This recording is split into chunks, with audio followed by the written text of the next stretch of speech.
여러분, 한 주간도 평안하셨습니까? 날씨가 정말 그림같이 구름 한 점 없이 맑은 그런 가을날이네요. 가을은 그래서 더 이렇게 좀 은혜를 많이, 하나님의 은혜를 말하지 않아도 누릴 수 있는 그런 정말 은총의 계절인 것 같습니다. 여러분, 이 계절을 그냥 이렇게 휙 보내지 마시고 좀 깊이 이렇게 좀 가을을 들이마시면서 보내실 수 있기를 바랍니다. 오늘 말씀을 먼저 함께 교독하시겠습니다. 오늘 말씀은 룻기 1장 16절로 17절 그리고 3장 1절로 5절인데요. 한 절씩 교독하겠습니다. 그러자 룻이 대답하였다. 나더러 어머님 곁을 떠나라거나 어머님을 뒤따르지 말고 돌아가라고는 강요하지 마십시오. 어머님이 가시는 곳에 나도 가고 어머님이 머무르시는 곳에 나도 머무르겠습니다. 어머님의 결례가 내 결례이고 어머님의 하나님이 내 하나님입니다.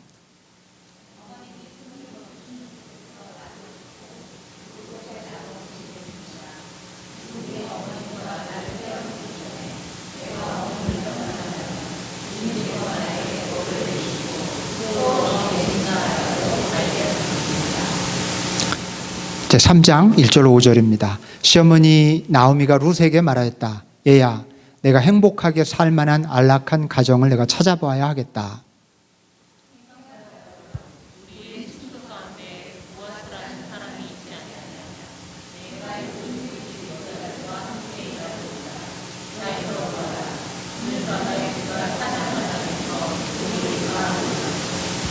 너는 목욕을 하고 향수를 바르고 고운 옷으로 몸을 단장하고서 타작마당으로 내려가거라. 그 사람이 먹고 마시기를 마칠 때까지 너는 그가 눈치채지 못하도록 조심하여야 한다.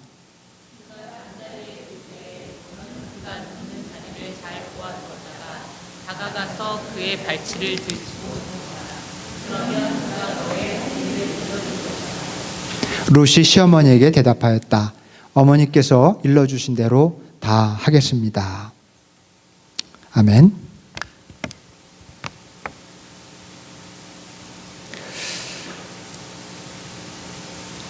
나이가, 여기 어르신들 앞에서 좀 죄송한 말씀이지만 나이가 들수록 좋아지는 게 있습니다. 그 문명의 때가 묻지 않은 곳에서 원시적으로 살아가는 사람들의 이야기가 너무 좋아요. 제가 이런 걸 자꾸 보면은 제 아내가 아버님이 옛날에 이렇게 동물의 왕국 이런 거 참 좋아하시더니 이제 그 연배에 들어가고 있는 것 같다고 그렇게 얘기를 합니다. 모르겠어요. 여러분도 좋으신지 좋아하시는지 모르겠습니다. 지난주에 제가 왜 이런 걸 내가 이렇게 좋아하지?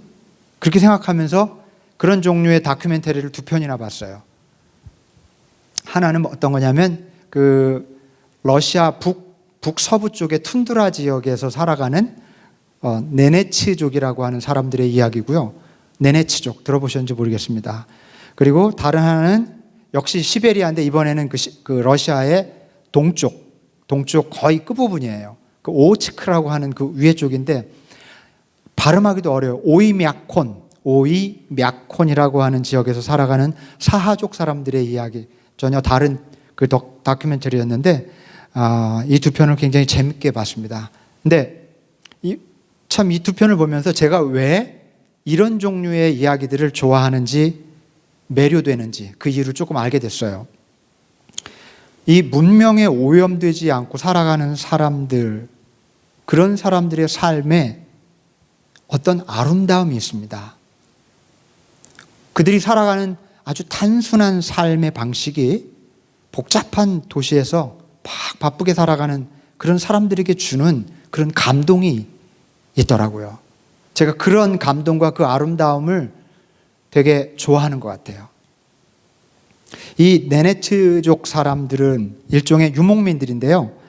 야크를 따라서 이동하면서 살아요. 그래서 5일이나 한 일주일 정도 한 곳에 머물다가 그러다가 야크가 그쪽에서 풀을 충분히 뜯어 먹으면 다시 천막을 다 걷어서 이동을 합니다. 그러다가 다른 목초지가 나오면 거기다가 또다시 천막을 쳐요. 굉장히 춥고요. 그 다음에 단순한 일이 반복되죠. 뭐 익사이팅한 일들이 있겠습니까? 음식도 투박하기 그지 없어요. 거기 피자가 있겠습니까? 햄버거가 있겠습니까? 거기 이제 나오는 사람 중에 한 30 정도가 조금 넘은 여인이 있었는데 주름이 자글자글해요. 얼굴이 빨갛고, 왜 추운 지방 사람들 얼굴이 빨갛잖아요. 그 사람한테 이 다큐멘터리 제작자 중에 한 사람이 물어봐요. 혹시 바라는 소원 같은 게 있냐고. 그랬더니 그 여인이 자기는 바라는 게 없대요. 바라는 게 없고 지금 충분히 행복하다고. 그러는데 그 여인의 그 말이 되게 충격처럼 다가오더라고요. 행복하대요. 도저히 이해할 수 없는, 현대인들의 눈으로 보기에는 이해할 수가 없는 그런 말을, 고백을 하고 있더라고요. 또 이 사하족 사람들이 사는 오이메아콘이라고 하는 지역은요, 지구상에서 인간이 사는 마을 중에 가장 추운 곳으로 알려져 있는 곳이라고 합니다. 거기 그 관측소에서 71도, 영하 71도까지 내려간 적이 있대요.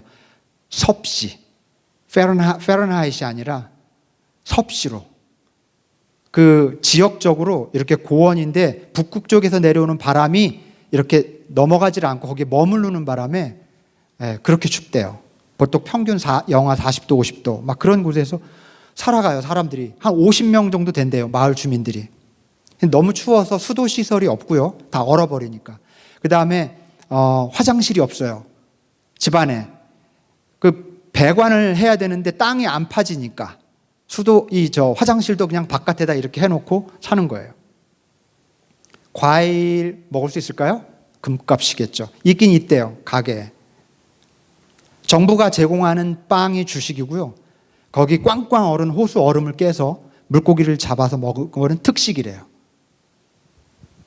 그런데 거기 한 사람 마을 주민인데 도시에서 한 15년 살다가 돌아온 비교적 한 50 정도 된 젊은 사람이 있었는데 그 주민이 또 이렇게 말하는 거예요. 이 오이메아콘은 세상에서 가장 살기 좋은 곳이에요. 그렇게 얘기하는데 충격을 받았어요. 가장 살기 좋은 곳이래요. 자기가 다른 데서 살아봤는데 다른 곳에서는 살고 싶지 않대요. 이 사람의 손때가 묻지 않은 자연 속에서 살아가는 게 얼마나 행복한지 몰라요. 시인처럼 그렇게 말을 해요. 지난주에 본 이 두 다큐멘터리가 저한테 메시지처럼 들리더라고요. 참 이상해요. 충분히 행복할 만한 여건을 갖추고 살아가는 사람들은 제가 보니까 이 도시에서 살아가는 사람들 별로 행복하다는 말을 하지 않고 살아가는 것 같고 또 실제로 행복을 많이 느끼지 못하면서 사는 것 같은데 그냥 우리가 보기에 도저히 행복할 수 없을 것 같은 여건 속에서 사는 사람들이 훨씬 더 많은 행복을 느끼며 산다는 거. 여러분 왜 그럴까요? 어째서 어떤 사람들은 많은 것을 소유하고 많은 것을 누리면서 사는데도 행복을 누리지 못하고 또 어떤 사람들은 별로 가진 것도 없고 누릴 것도 없는데 행복을 더 많이 느끼면서 살까요? TV도 없고 인터넷도 없고 자동차도 없고 전화기도 없고 외그맨도 없고 코스코도 없는데 그들은 왜 행복할까요? 여러분은 행복하세요? 어떠신 것 같아서 한번 그냥 스스로 물어보세요. 나는 행복한가? 여러분 오늘 행복에 대해서 좀 생각해 보려고 합니다. 행복. 성경에 행복하게 사는 법에 대해서 가르쳐주는 아주 대표적이고 그리고 아름답고 감동적인 그런 이야기가 있습니다. 그게 바로 룻기예요. 룻기. 지지난 재작년인가 본데요. 우리 교회에서 하는 성경 공부에서 지혜서 공부를 하면서 룻기를 제대로 다룬 적이 있고 그리고 우리 교회에서 또 4번에 걸쳐서 한번 말씀 시리즈로 이 룻기에 대해서 공부한 적이 있죠. 그때도 주제가 행복이었습니다. 행복하면 룻기입니다. 룻기. 여러분이 지금 다 잊어버리셨으리라고 믿고 다시 한번 그 회상하면서 룻기에 대해서 말씀을 좀 나눌게요. 유대 땅 베들레헴에 나오미라는 여인이 살았어요. 나오미. 남편과 그다음에 두 아들과 같이 살았습니다. 그런데 어느 날 베들레헴에 아주 심한 기근이 들었어요. 그런데 베들레헴이라고 하는 이 단어의 뜻이 뭐냐면 빵집, 식량 창고라는 뜻이에요. 베들레헴. 빵집, 식량 창고. 그런데 베들레헴에 기근이 들었다는 거예요. 빵집에 빵이 떨어졌다는 겁니다. 식량 창고에 식량이 바닥났다는 말입니다. 이 말은 굉장히 어떤 상징적인 의미가 있어요. 우리는 상식적으로 빵집에 살면 빵이 떨어지는 일은 없을 거라고 생각하고 살아가죠.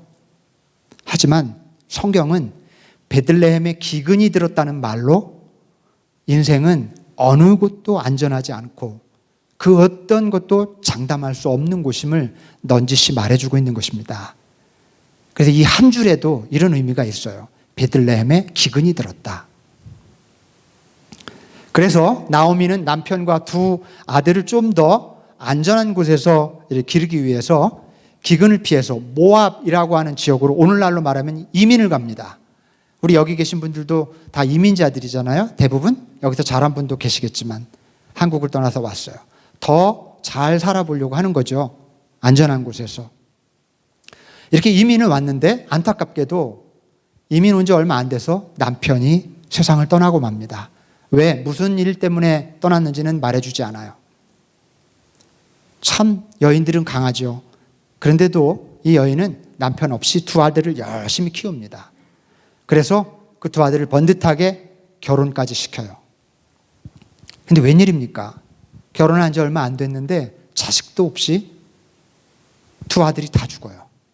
역시 무슨 이유 때문에 죽었는지에 대해서는 설명이 없습니다. 그리고 댕그마니 두 젊은 며느리만 남게 됐어요. 모압으로 이민 가서 살면 열심히 살면 잘 살 줄 알았어요. 그러나 아니었어요. 참 인생 뜻대로 안 됩니다. 장담할 수가 없어요. 어쩌면 이렇게 인생이 모질고 기구할까요? 그러나 이렇게 불행한 기구한 여인 나오미에게는 인생에 좋은 동반자가 있었습니다. 며느리 룻이죠. 우리가 아는 것처럼. 이 나오미와 룻은 서로에게 줄 수 있는 가장 아름다운 마음의 선물을 나누면서 불행으로 점철된 삶을 행복으로 조금씩 바꿔갑니다. 그래서 결국 이야기의 결말 부분을 보면은 그 룻이 보아스라고 하는 좋은 남자를 만나서 다시 가정을 꾸리고 그 둘 사이에서 아이를 낳죠. 이 아이가 무너진 나오미의 가문, 시어머니의 가문을 다시 일으킵니다. 이 여러분 유대인은 모계 혈통이에요. 그래서 아이를 다른 남자를 통해서 아이를 낳았지만 죽은 남편의 그 혈통을 잇게 돼 있어요. 그래서 이 나오미의 가문이 일어납니다. 그리고 여러분 아시는 것처럼 이스라엘 왕가의 혈통을 잇는 그런 엄청난 역할을 하잖아요. 이 아이가 누굽니까? 다윗의 할아버지예요. 다윗의 할아버지를 낳았어요. 나오미의 인생은 누가 봐도 실패했고 또 무너졌고 불행했습니다. 그런데 이 룻기라고 하는 책은 그런 시선이 잘못된 것이라고 그렇게 말해요. 인생을 그것은 편협하게 바라보는 시선이라는 것을 증명이라도 하는 것처럼 이야기를 이렇게 펼쳐갑니다. 행복이라고 믿는 것이 행복이 아닐 수도 있으며 불행이라고 믿는 것이 불행이 아닐 수도 있다는 겁니다. 룻기는 나오미의 인생을 덮친 불행이 어떻게 행복으로 서서히 바뀌어 가는지, 그녀가 어떻게 행복의 길로 뚜벅뚜벅 걸어가는지를 잘 보여줍니다. 결국 이 룻기라고 하는 책의 메시지는 주인공들이 참담하도록 불행한 여건 속에서도 결코 불행하게 살지 않았다고 하는 것, 오히려 서로 따뜻한 마음을 품고 자신들에게 주어진 길을 한 걸음씩 걸어 나갔다는 것, 그렇게 걷다 보니까 그것이 행복으로 가는 길이었다는 것을 보여줍니다. 그리고 룻기는 그들이 그렇게 살아갈 수 있었던 비결을 넌지시 말하려고 합니다. 이 비결을 배우는 것이 룻기를 읽는 목적입니다. 우리가 룻기를 읽으면서 여기에 등장하는 주인공들이 어떻게 불행을 이겨내고 행복으로 나아가는지 그 비결을 배우지 않는다면 헛익는 거겠죠. 여러분, 그래서 오늘 이 짧은 시간이지만 룻기가 말하는 행복으로 가는 비결이 무엇인지 우리가 같이 좀 찾아보려고 합니다. 여러분 다 행복하기를 원하시죠?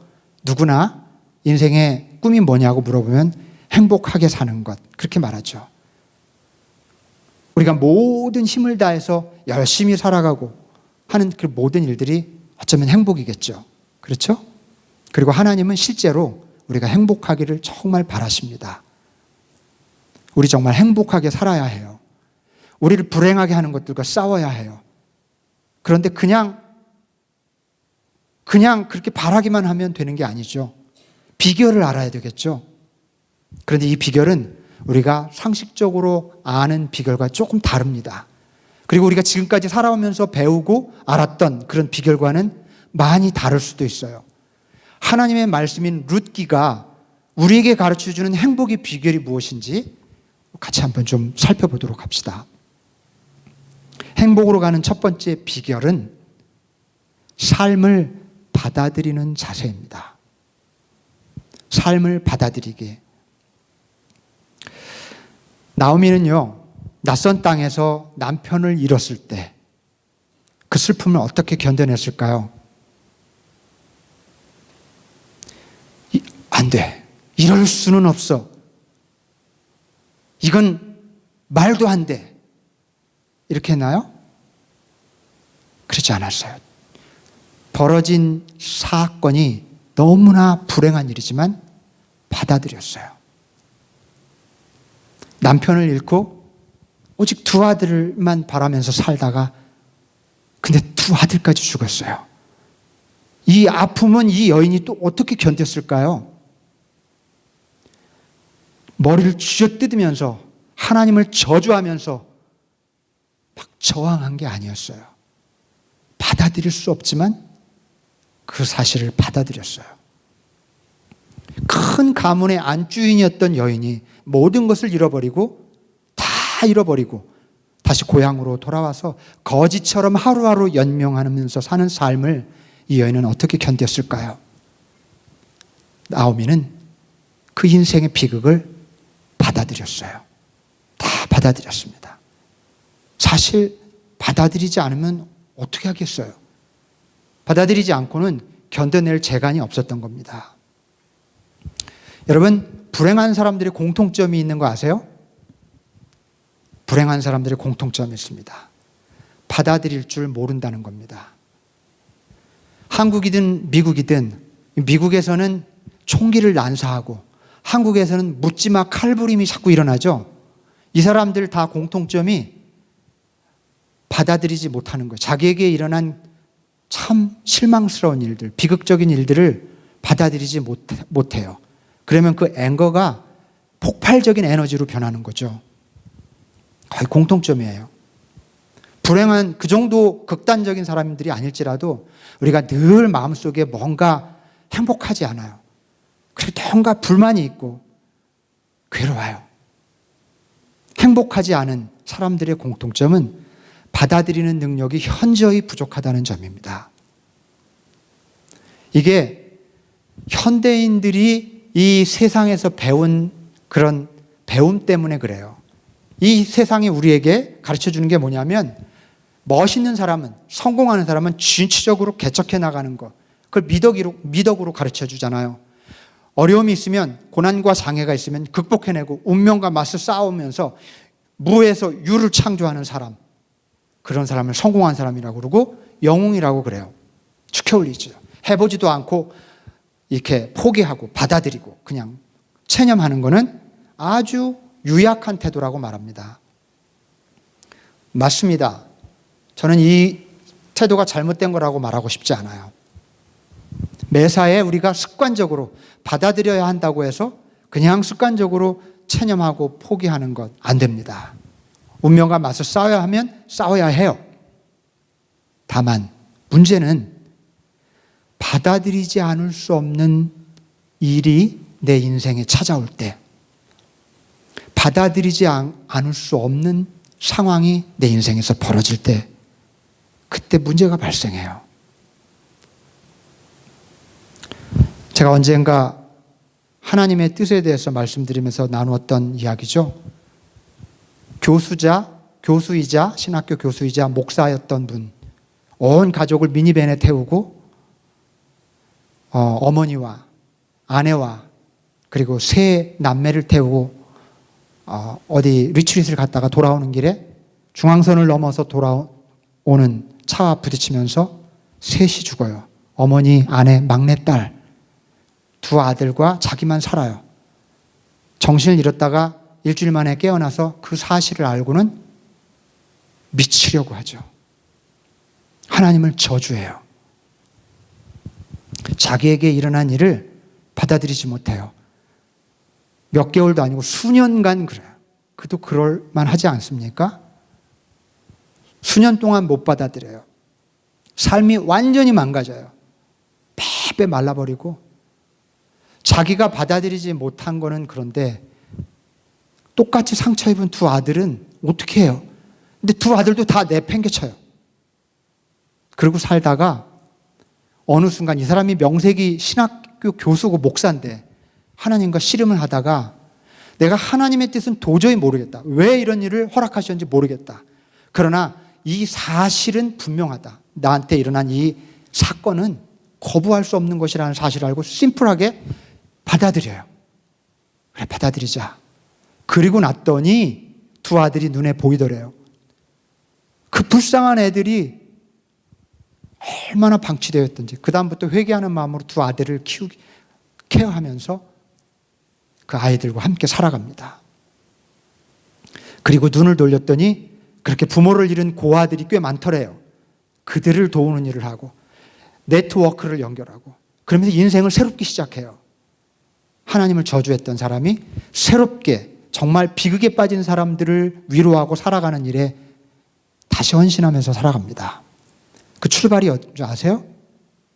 받아들일 수 없는 그 사건을 받아들이는 데서부터 시작했다는 거예요.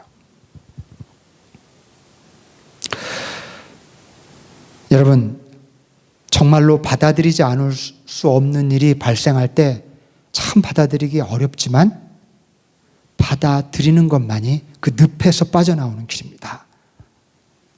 너무 당연한 일이지만 잘 못하지만, 그러나 그 길밖에 길이 없어요. AA 모임이라는 아시죠? 알코올 중독자들을 위한 모임으로 한 100여 년 동안 미국에서 엄청나게 큰 도움을 줬습니다. 알코올 중독자들을 실제로 심리치료를 받고 병원에 가둬두기도 하고 여러 방법들을 취했지만 AA 모임만큼 알코올 중독자들을 구해낸 그런 모임이 없어요. 이 교회도 있고 웬만한 사이즈가 있는 교회는 금요일 날 저녁에 모임들을 갖습니다. AA 모임. 왜 이렇게 모임이 활성화된 줄 아십니까? 실제로 굉장히 많은 그 중독으로부터 회복시키는 그런 그 결과들을 빚기 때문에 그래요. 그런데 이 AA 모임에서 들어와서 그 사람이 회복으로 나아가는지 나아가지 않는지 결정적으로 중요한 한 가지 그 스탠다드가 있대요. 이 사람이, 중독자가 나는 내 힘으로 이 중독을 빠져나올 수 없습니다라는 것을 인정하는 사람은 대부분 극복할 수 있대요. 그런데 내가 할 수 있어. 나 내일부터 할 수 있어. 중독자들은 항상 내일로 미루죠. 요거 한 대만, 그죠? 그런 사람은 평생 못 끊는다고 그러잖아요. 니코틴 중독. 난 할 수 있어 라고 하는 중독자들은 거의 백발백중 못 끊는데요. 그래서 AA 모임에 오면 제일 먼저 이런 고백을 하게 해요. 내 힘으로 나는 이 중독을 빠져나올 수 없습니다. 내 밖에 있는 절대자의 힘이 필요합니다 라고 고백해야 해요. 근데 그걸 형식적으로 한 사람과 진정으로 그렇게 믿고 고백하는 사람들의 또 차이가 있는 거죠. 자신의 상태를 받아들이는 게 중독자들에게서 회복으로 가는 결정적으로 중요한 요인이라는 겁니다. 여러분, 증상이 심각하지 않은 대부분의 우울증은요, 자기가 우울증을 앓고 있다고 하는 것을 깨닫고 받아들이는 것만으로도 큰 효과를 본다고 그러죠. 여러분, 받아들인다는 것은 자포자기나 체념이 아닙니다. 우리 마음가짐에 따라서 오히려 대단히 적극적이고, 오히려 저는 용기 있는 선택이라고 생각해요. 받아들이려면 용기가 필요해요. 그리고 받아들인다는 것은 내가 인생의 문제를 해결할 수 없다는 것을 용기 있게 인정하는 것이고, 그리고 하나님의 도우심이 반드시 필요하다는 것을 결단하는 영적인 결심이기도 한 것입니다. 우리가 고난과 맞서 싸워야 할 때는 최선을 다해서 싸워야 합니다. 그러나 받아들이지 않을 수 없는 일이 생길 때 우리는 용기 있게 받아들일 줄 아는 그런 자세를 가져야 합니다. 그것이 우리를 행복의 길로 이끌어 줄 것입니다. 받아들이기에 대해서 말씀드렸어요. 행복으로 가는 두 번째 비결을 말씀드립니다. 두 번째는 타인을 불쌍히 여기는 마음입니다. 첫 번째, 우리가 흔히 알고 있었던 행복의 비결은 진취적으로 싸워 이기고 극복하고 하는 거였지만 받아들이라고 그랬어요. 사실은 반대로 얘기하죠. 지금 어때요? 행복하려면 불쌍히 여기기는 커녕 경쟁에서 반드시 이기고 밟아야 되죠. 불쌍히 여겨갖고서 성공할 수 있어요? 행복해질 수 있겠어요? 이게 세상의 그 논리입니다. 그런데 룻기는 불쌍히 여기는 마음을 갖는 것이 행복의 길이래요.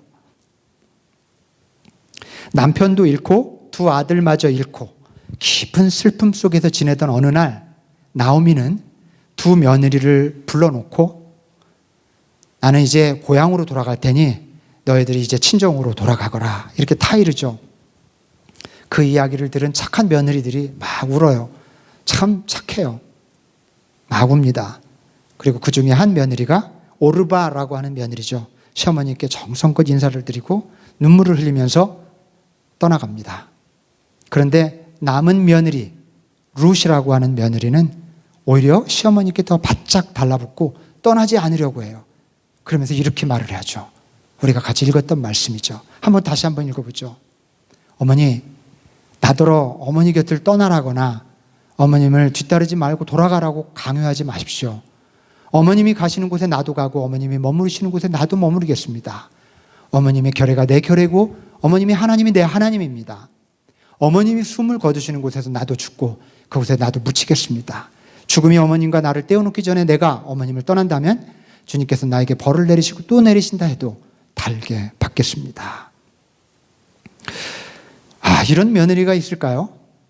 세상에. 정말 기가 막힌 며느리죠. 사실 이 룻이 시어머니 곁을 떠날 이유는 차고도 넘쳤습니다. 이 여인은요, 그 유대 사람들이 가장 싫어하는 모압 출신 여인이에요. 그 유대교 안에서는요, 이방인들 가운데 개종한 사람들을 받아들일 것이냐 말 것이냐로 논란이 분분하다가 법을 하나 만들었어요. 이방인들도 타민족 사람들도 개종하면 유대교인으로 한 공동체의 가족으로 받아들이되 단 모압 암몬 사람은 영원히 안 된다. 이렇게 규정해 놓은 법이 있어요. 그만큼 유대인들과 원수예요. 이 모압과 암몬은. 근데 이 사람이 룻이 모압 출신 여인이란 말이에요. 어머니를 따라서 고향으로 돌아가면 그게 유대 땅인데 그 삶이 어떻겠어요? 따라가지 않을 이유가 충분하죠. 미움받으면서 살 이유가 없습니다. 그리고요, 시어머니 곁에서 산다는 건 평생 과부로 살겠다는 거거든요. 그러기엔 너무 젊잖아요, 룻은. 그리고 시어머니가 게다가 빨리 돌아가라고, 고향으로 가라고, 친정으로 가라고 권하고 있어요. 그런데도 시어머니 곁을 떠나지 않으려고 했던 이유가 뭘까요, 도대체? 뭐 숨은 계산이 있었을까요? 딱 한 가지입니다. 가엾은 시어머니를 불쌍하게 생각하는 마음. 굉장히 중요해요. 룻기에서 아주 굉장히 중요한 소재로 등장하는 얘기입니다. 아무리 납득하려고 해도 납득되지 않는 이 룻의 행동은 딱 한 가지 이유 때문이었어요. 가엾은 시어머니를 생각하는 그 따뜻한 마음. 나오미는 이 기특한 며느리를 데리고 고향으로 돌아갑니다. 자, 어떻을까요? 그리고 나서 좋은 일이 벌어지면 좋은데 참 냉정한 현실이 펼쳐집니다. 고대의 과부들은요, 정말 가장 살아가기 어려운 그런 계층이었습니다. 직업을 가질 수가 없었고요. 과부들은 고대에 남자들이 함부로 건드려도 처벌을 받지 않았어요. 그래서 빨리 결혼을 하거나 어느 남자이든 귀속되는 게 안전했습니다. 그러니 과부로 산다는 것은 정말 위험한 일이었어요. 게다가 먹을 게 없으니까요, 쫄쫄 굶고 있어요. 그러다 보다 못해 이 젊은 며느리가 수학을 마치고 떨어진 이삭을 주어서 그것을 가지고 하루하루 연명하며 시어머니와 살고 있었습니다. 남의 밭에 떨어진 이삭을 주워 먹고 사는 거예요. 거지. 시어머니는 자기 곁에서 하루하루 그렇게 살아가는 이 젊은 며느리를 너무 안쓰럽게 지켜봅니다. 그리고 어느 날 이 시어머니가 며느리 룻을 불러요. 그리고 이렇게 말하죠. 얘야, 내가 행복하게 살 만한 가정을 내가 찾아봐야겠다. 시어머니가 고생하는 며느리를 보다 못해서 중신을 서려고 해요. 중신. 뭔지 알죠? 중신이라는 말. 아무리 그래도 아들의 아내였던 며느리에게 다른 남자를 소개한다는 게 그 쉽지 않은 일이었을 겁니다. 게다가 며느리가 그렇게 떠나면요, 당장 이 나이든 그 나오미는 먹고 사는 일조차 난감해져요. 그럼에도 불구하고 며느리를 생각해서 새로운 혼처를 마련해 주려고 합니다. 왜일까요? 이 젊은 며느리가 너무 가엾어서 내가 차라리 굶는 게 낫지, 저 젊은 것이 무슨 죄가 있어. 일찍이 며느리가 자신에게 보여줬던 따뜻한 마음을 잘 알기에 시어머니는 며느리의 행복을 위해서 할 수 있는 일을 자기가 해보려고 하는 거예요. 나오미와 룻, 시어머니와 며느리, 예나 지금이나 참 가까이 지내기 어려운 관계거든요. 그런데 이 둘 사이에 따뜻한 마음과 마음이 서로 교차합니다. 며느리는 시어머니를 불쌍히 여기고 시어머니는 며느리를 불쌍히 여겨요. 사람이 사람을 불쌍히 여기는 마음, 긍휼히 여기는 마음, 그 사람의 처지에서 깊이 공감해 줄 줄 아는 마음은 불행을 행복으로 바꾸는 마술 같은 힘을 가지고 있는 것을 아십니까, 여러분? 진짜 미워요. 이해할 수 없는 사람을 갑자기 불쌍하게 보기 시작하면 미움이 사라져요. 마술이 일어납니다. 불쌍히 여기는 마음은 한낱 동정 이런 게 아니에요. 진정으로 그의 처지를 헤아려주고 불쌍히 여겨주는 마음은 보석 같은 마음입니다.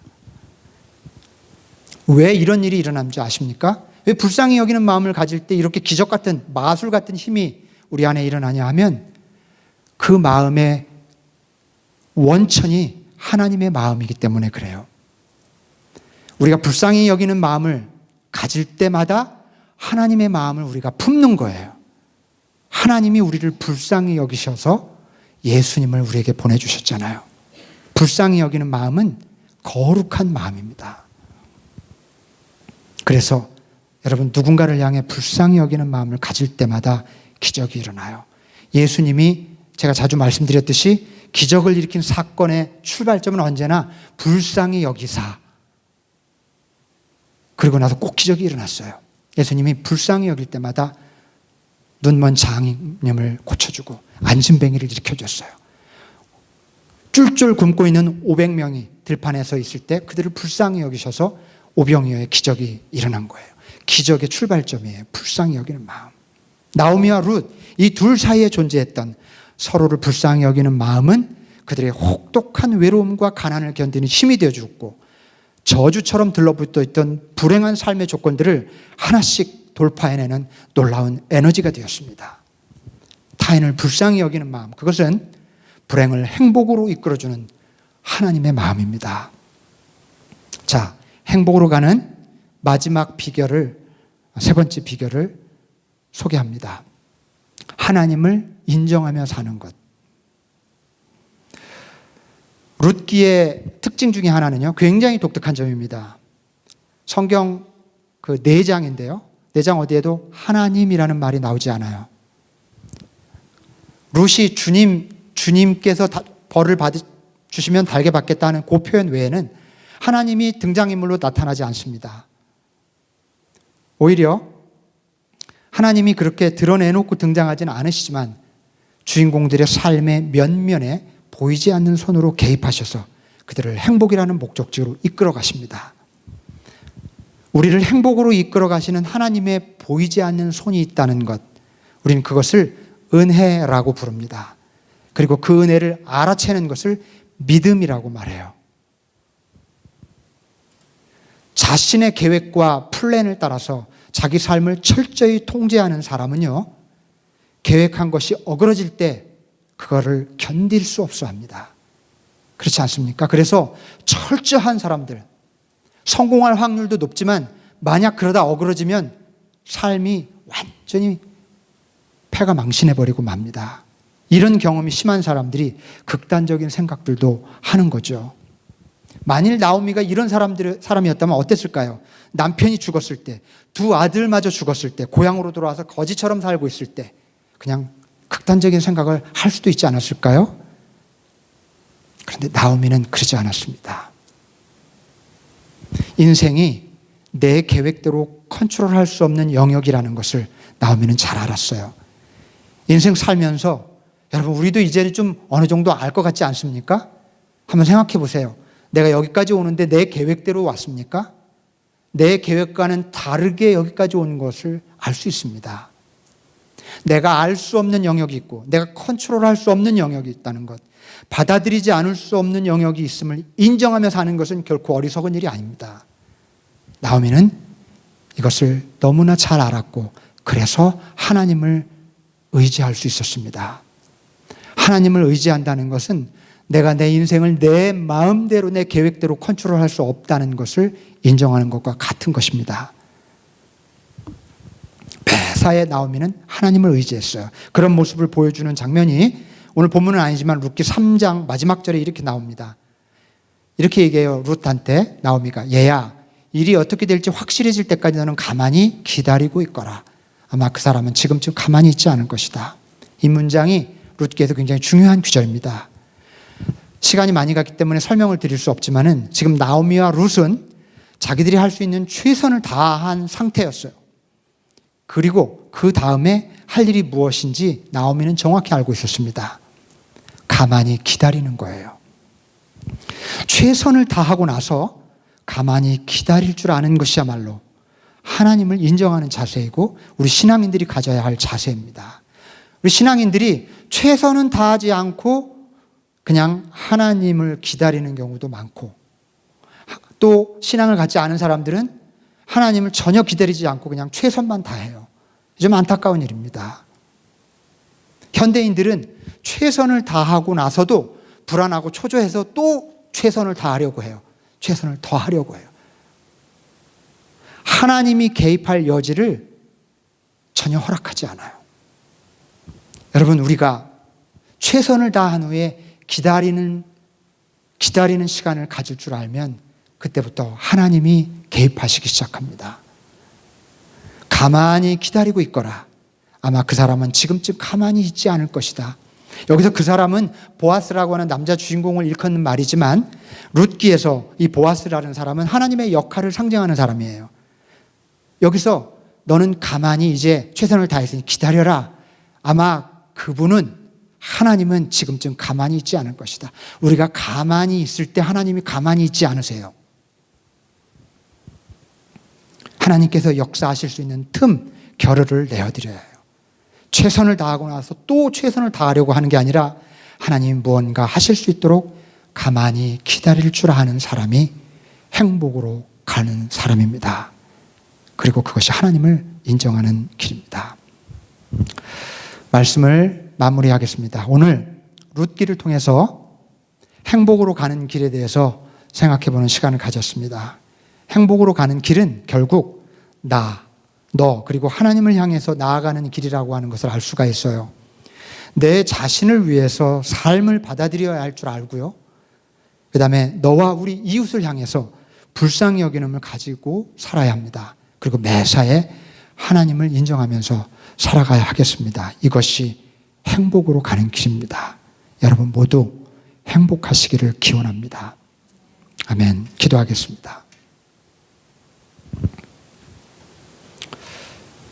거룩하신 하나님, 내 자신에 대해서 그리고 내 삶에 대해서 받아들이지 않을 수 없는 것들을 용기 있게 받아들이면서 살아가게 하여 주시옵소서.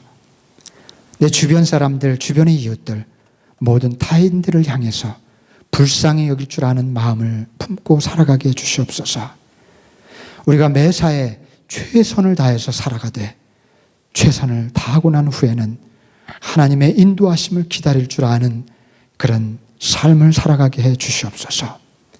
사람이 마음으로 자기 길을 계획할지라도 그 걸음을 인도하시는 분은 하나님이라는 믿음을 가지고 하나님을 인정하며 살아가게 하여 주시옵소서. 사랑하는 우리 애시번 한인교회 교우들이 이 행복의 비결을 깨닫고 행복의 길로 꾸준히 걸어가게 하여 주시옵소서. 예수님의 이름으로 기도하옵나이다. 아멘.